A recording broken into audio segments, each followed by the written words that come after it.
Kõigepealt tahan tänada nende heade soojade tervituste ja õnnesoovide eest, mida täna nii palju ühte halli oktoobrikuupäeva on mahtunud. Annaksin teile kõigile võimaluse huvitavate ettekannete kuulamiseks. Mäletan nagu hästi neid aegu, kus meil selleks kommunikatsioonivahendiks oli faks ja lauatelefon. Ja siis tahtsingi rääkida nendest maailma parimad ettevõtjad ja me puutume kokku kõik igapäevaselt täpselt nende samade küsimused.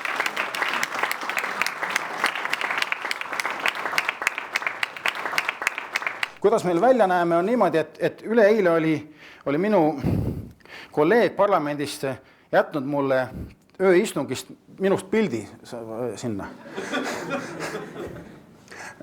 minu laua peale. Need tingimused hääletatakse ära novembris sellel aastal. Siis on nagu see, et paragrahvi peab paigas. Hageja nõuab reeglina liiga palju. Ta nõuab ebaproportsionaalselt liiga palju. Kohus vaatab igat lauset eraldi faktipõhiselt. Mitte üldpilti, mitte loo mõtet tervikuna. Ja see on loomulikult asi, mis meediale ei meeldi. Ei. Stopp, tuli.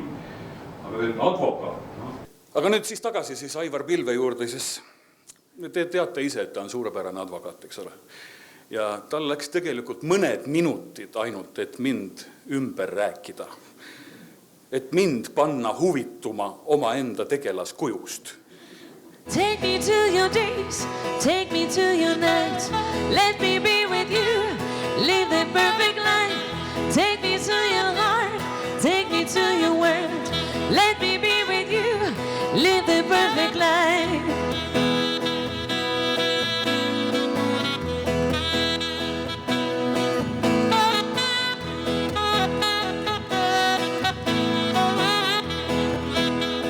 Et ma võin kinnitada, et jah, ma olen olnud suhteliselt enesekriitiline ja väga nõudlik iseenda suhtes ja eks on kindlasti ka töökaaslastele üle kandunud põhimõtetes, aga ma arvan, et see on olnud eelkõige aastatega loodud sünergia ja koostöö, sellepärast et ega ühe mehe üritusena ei ole võimalik nii paljusi töid, nii paljusi kliente, nii keerulisi ja mahukaid asju ühel inimesel lahendada.